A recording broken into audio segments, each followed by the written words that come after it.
Hello दोस्तों, नमस्कार। स्वागत है आप सभी का आपके अपने YouTube चैनल पे। और मैं आपकी होस्ट डॉक्टर सीमा तिवारी एक बार फिर आपके लिए लेके आ गई हूँ बहुत ही स्पेशल वीडियो। जी हाँ दोस्तों, स्क्रीन पे देख के आप समझ ही गए हैं कि एक और ओल्ड क्वेश्चन पेपर आज के इस वीडियो में हम आपके लिए लेके आ गए हैं।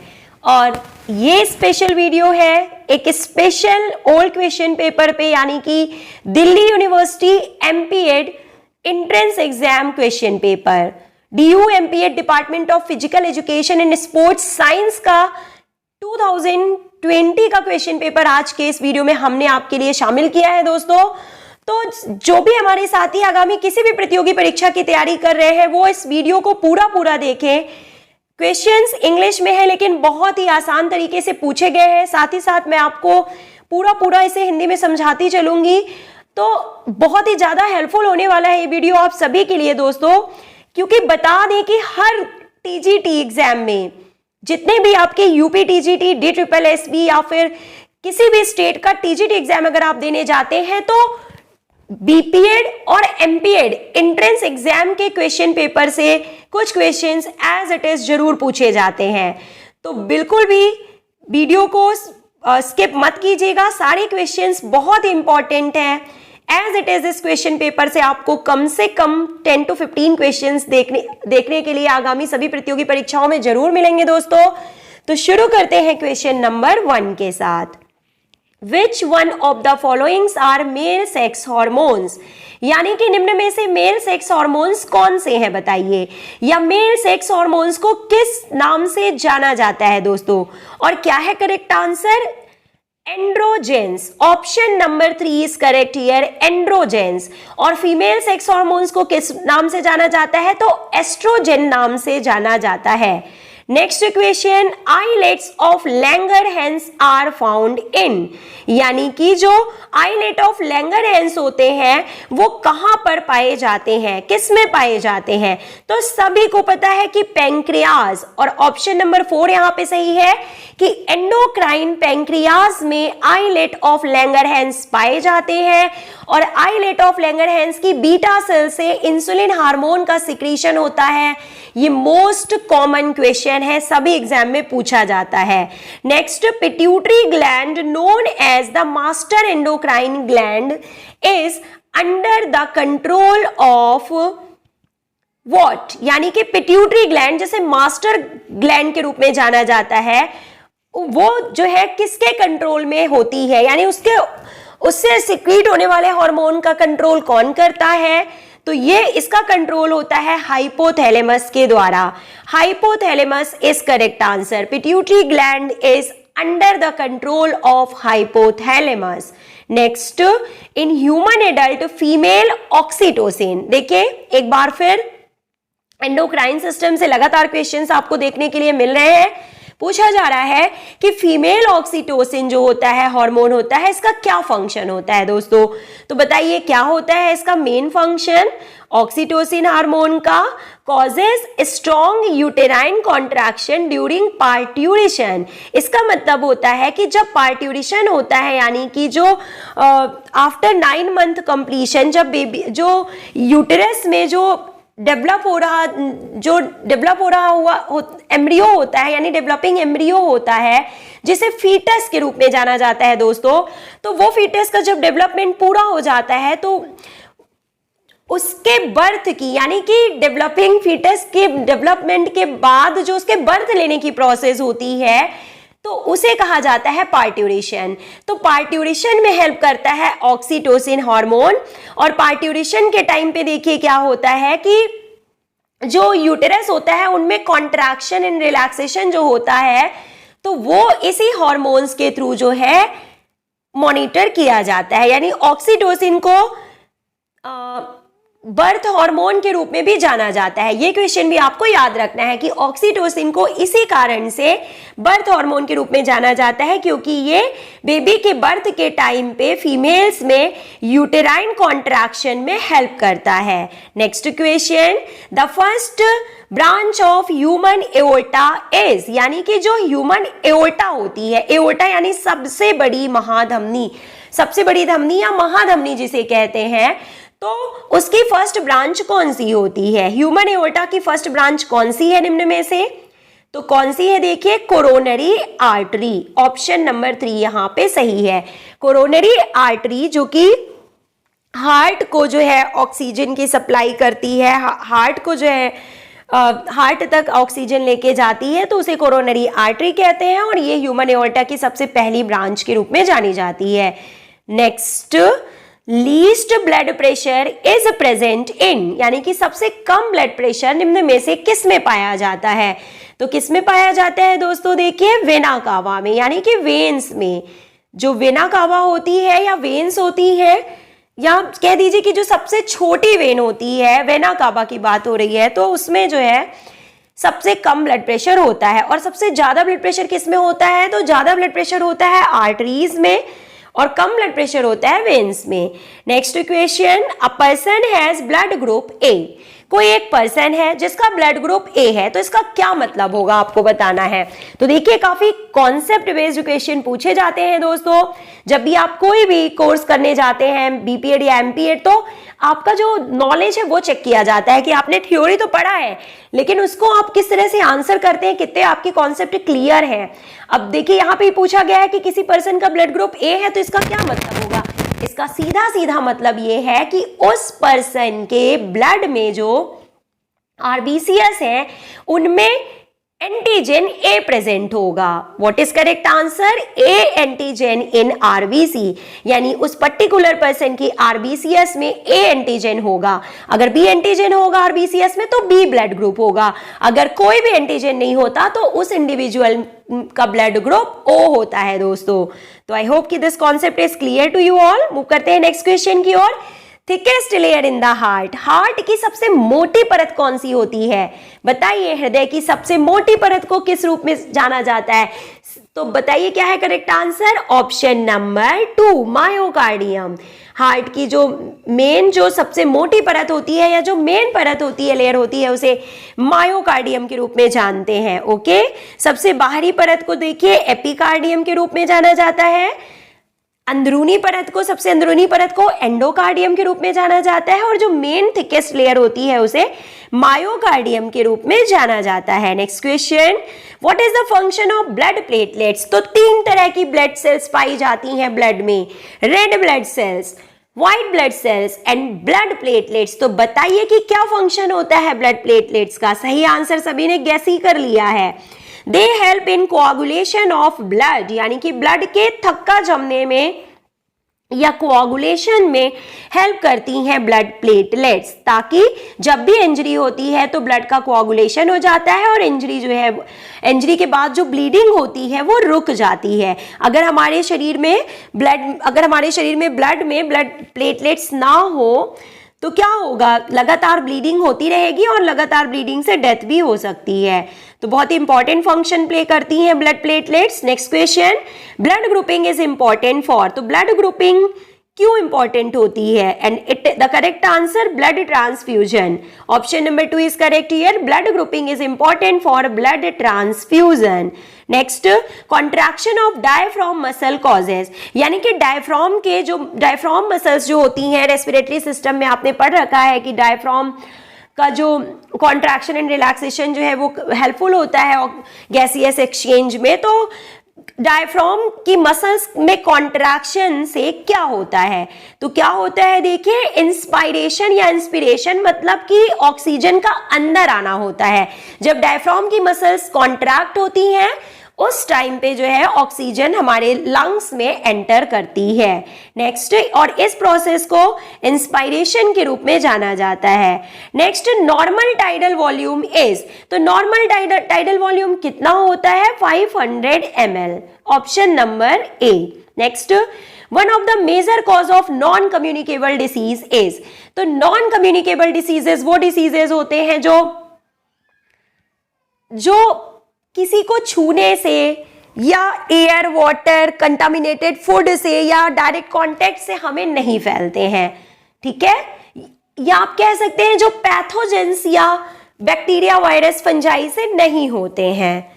तो किन कारणों से होते हैं ये पूछा जा रहा है। अगर इन कारणों से नहीं होते, ये कम्युनिकेबल नहीं है, ये नहीं फैलते हैं एक से दूसरे को, तो आखिर ये कैसे फैलते हैं और इनका मुख्य कारण क्या होता है ये पूछा गया है।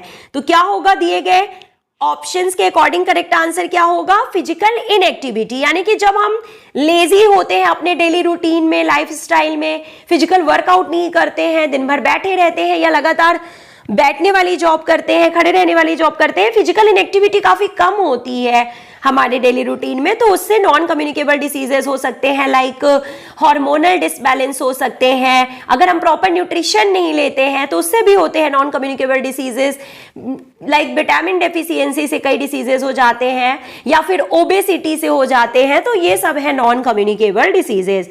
ये मुख्य कारण होते हैं नॉन कम्युनिकेबल डिसीजेस के। Next, physical dimension of health pertains to the, तो जो हेल्थ का जो फिजिकल डायमेंशन है वो उससे क्या समझते हैं आप, क्या होगा correct answer, perfect functioning of the body.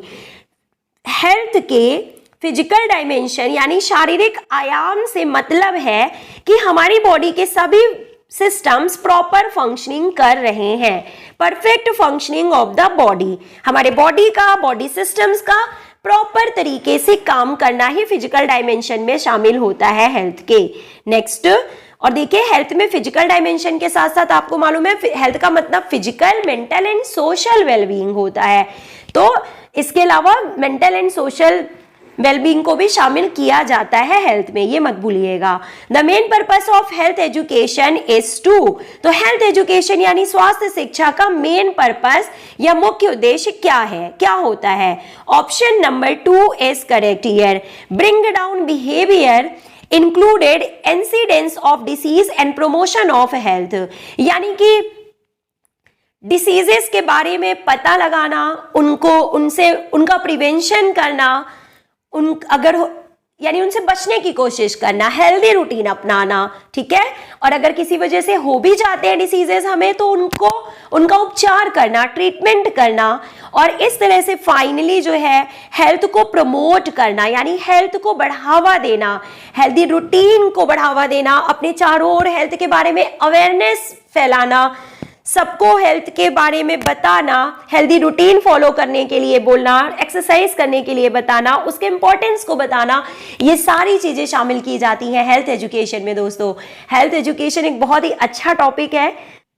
Now the next question is asking which is the most abundant tissue in the human body. Most popular question, आजकल बहुत पूछा जा रहा है एग्जाम्स में कि हमारे शरीर में सबसे ज्यादा कौन से टिश्यूज पाए जाते हैं, और आप कहीं ना कहीं कंफ्यूज हो जाते हैं कि नहीं मसल्स ज्यादा हैं, न्यूरॉन्स ज्यादा हैं, एपिथेलियल टिश्यूज तो हर पार्ट में पाए जाते हैं, पूरे स्किन के चारों ओर हैं, इनर लाइनिंग्स में एपिथेलियल टिश्यूज तो नहीं, यही ज्यादा होंगे। लेकिन आपको बता दें कि करेक्ट आंसर क्या है, connective tissues. What is correct answer, connective tissues are the most abundant tissues in the human body. तो दोस्तों बहुत ही हेल्पफुल वीडियो है, वीडियो को पूरा लास्ट तक जरूर देखें। Which division of the nervous system initiates a response known as fight or flight? तो देखिए दोस्तों, इससे पहले आपने एक क्वेश्चन पढ़ रखा है कि फाइट और फ्लाइट हार्मोन कौन सा है, ऐसा कौन सा हार्मोन है जिसे फाइट और फ्लाइट के नाम से जाना जाता है। लेकिन इस क्वेश्चन में यह पूछा जा रहा है कि नर्वस सिस्टम का कौन सा टाइप है जो फाइट एंड फ्लाइट हार्मोन्स को कंट्रोल करता है या उसके रिस्पॉन्स को इनिशिएट करता है। तो कौन से डिवीजन की बात की जा रही है नर्वस सिस्टम के, correct answer sympathetic nervous system का ये काम होता है कि फाइट एंड फ्लाइट हार्मोन्स के फंक्शन को इनिशिएट करता है। Next question, which of these is not an example of neurotransmitter. तो न्यूरोट्रांसमीटर का एग्जाम्पल निम्न में से कौन सा नहीं है दोस्तों, बताइए। सबसे पहले तो आप ये बताइए कि न्यूरोट्रांसमीटर क्या होते हैं। तो देखिए, जो न्यूरॉन होती है, न्यूरॉन में शामिल होते हैं 3 parts, dendron, cell body, axon, और लास्ट में होता है एक्सॉन टर्मिनल, यानी जहां पे एक्सॉन खत्म होते हैं उसके एंड पॉइंट को एक्सॉन टर्मिनल बोलते हैं। अब जब एक न्यूरॉन के खत्म होने के बाद दूसरा न्यूरॉन जहां से शुरू होता है, दूसरी न्यूरॉन सेल का डेंड्रॉन वाला पार्ट शुरू होता है, तो एक न्यूरॉन के नर्व एंडिंग्स यानी कि एक्सॉन एंडिंग्स और दूसरी न्यूरॉन के डेंड्रॉन के बीच में जो गैप होता है वहां पे सिक्रीट होते हैं कुछ केमिकल्स जिन्हें बोला जाता है न्यूरोट्रांसमीटर दोस्तों। उन केमिकल्स को बोला जाता है न्यूरोट्रांसमीटर, और उस गैप को बोला जाता है साइनेप्सिस। अगर आपने पढ़ा होगा तो साइनेप्सिस पे सिक्रीट होते हैं न्यूरोट्रांसमीटर। तो अब बताइए कि कौन सा ऐसा केमिकल है जो एज अ न्यूरोट्रांसमीटर सिक्रीट नहीं होता है, या कौन सा ऐसा सब्सटेंस है? तो magnesium as a neurotransmitter work नहीं करता। इसके अलावा आपको बता दें डोपामाइन, ऑक्सीटोसिन और कार्बन मोनोऑक्साइड, ये तीनों ही न्यूरोट्रांसमीटर की तरह फंक्शन प्ले करते हैं। तो काफी इंटरेस्टिंग क्वेश्चंस हैं, आई होप आपको पसंद आ रहे होंगे क्वेश्चंस। मूव करते हैं नेक्स्ट क्वेश्चन की ओर। The physical exercises stimulus applied leads to enhances the hormonal responsiveness in condition of, और क्या होगा correct answer? Physical exercises stimulus applied leads, यानी कि जब हम फिजिकल एक्सरसाइज करते हैं तो जो इससे हार्मोन्स जो रिलीज होते हैं उस टाइम पे, तो इससे किस चीज क्या बढ़ता है, यानी ये किस चीज को बढ़ावा देते हैं या क्या लीड करते हैं? तो हाइड्रेशन होता है, यानी कि ज्यादा एक्सरसाइज या फिजिकल एक्सरसाइज या फिजिकल एक्टिविटी करने से हमें स्वेट होता है दोस्तों, आपको पता है, और स्वेट के थ्रू जो है वो पानी जो है शरीर से बाहर निकलता है और इससे हाइड्रेशन होता है। सॉरी, डिहाइड्रेशन बता दिया मैंने आपको, लेकिन इससे हाइड्रेशन होता है। यहाँ पे थोड़ा सा ये क्वेश्चन इंग्लिश में है, आप देख लीजिएगा। मैंने जो आपको बताया कि पानी बाहर होता है वो डिहाइड्रेशन होता है, लेकिन करेक्ट आंसर यहाँ पे हाइड्रेशन है। तो मूव करते हैं हम नेक्स्ट क्वेश्चन की ओर। In sports training known as tweaking the exercise stimulus as hyperemia is related to, तो हाइपरमिया का संबंध किससे होता है, किसको बेटर करने में इसका यूज होता है? Correct answer blood and oxygen. Blood and oxygen is correct answer. Next question, Isaac personality questionnaire consist of how many sub variables, यानी कि जो आइजैक पर्सनालिटी या आइजैक क्वेश्चनर तैयार किए गए थे, प्रश्नावली तैयार की गई थी, तो उसमें कितने वेरिएबल्स थे? तो how many variables are there? 4 variables हैं उसमें, 4 is correct answer. Next question, how many draws for allotment of lanes will be drawn for the final of any sprint event 100 metre to 400 metre. 100 metre और 400 metre sprint event में how many draws for allotment of lanes will be drawn, यानी कि कितने drawers जो है वो consider किए जाएंगे या लेंस में ड्रॉ किए जाएंगे, ये पूछा जा रहा है। तो 3 यहाँ पे करेक्ट आंसर है, 3 draws are correct answer. Next, the knowing aspect of awareness in psychology is known as, यानी कि नोइंग एस्पेक्ट ऑफ अवेयरनेस के बारे में, मतलब किसी चीज के बारे में जानने के बारे में बोला जा रहा है कि जानने के बारे में या अवेयरनेस के बारे में जो है साइकोलॉजी को किस रूप में, अवेयरनेस या किसी चीज को जानने के बारे में इस चीज को साइकोलॉजी में किस रूप में जाना जाता है? अवेयरनेस को साइकोलॉजी में किस रूप में जाना जाता है? तो किस रूप में जाना जाता है? देखिए, कॉग्निशन के रूप में जाना जाता है अवेयरनेस को साइकोलॉजी में। अवेयरनेस को साइकोलॉजी में कॉग्निशन के रूप में जाना जाता है। Option number 2 is correct here. Next, density factor of sports training is, यानी कि स्पोर्ट्स ट्रेनिंग में जो डेंसिटी फैक्टर है तो वो क्या होता है? Correct answer less recovery time. Less recovery time is correct answer. Density factor in sports training is less recovery time. Next question, plateau in competitive sports career is, यानी कि कॉम्पिटिटिव स्पोर्ट्स कैरियर में प्लेटो के रूप में किसे जाना जाता है? प्लेटो की बात की जा रही है। Option number 3 is correct here, stagnation in performance. Stagnation in performance को कॉम्पिटिटिव स्पोर्ट्स कैरियर में प्लेटो के रूप में जाना जाता है। Next question, for how many years the ancient Olympic games were held continuously, यानी कि कितने सालों तक लगातार एंशिएंट ओलंपिक गेम्स जो है वो मनाए गए थे या हेल्ड हुए थे? तो option number 3 is correct here, 1200 years तक लगातार 776 बीसी से ओलंपिक गेम्स का आयोजन जब शुरू हुआ था तो लगातार 1200 वर्षों तक इनका आयोजन किया गया था। Next, the proprioceptive neuromuscular facilitation is to develop which motor ability, यानी कि जो प्रोप्रियोसेप्टिव न्यूरोमस्कुलर फैसिलिटेशन होता है तो वो कौन से स्किल को डेवलप करते हैं? करेक्ट आंसर, फ्लेक्सिबिलिटी को डेवलप करते हैं। प्रोप्रियोरिसेप्टर्स जो होते हैं ये फ्लेक्सिबिलिटी को बढ़ाने में हेल्प करते हैं। Next, the self esteem is referred as, और सेल्फ स्टीम को किस रूप में जाना जाता है? सेल्फ स्टीम से आप क्या समझते हैं?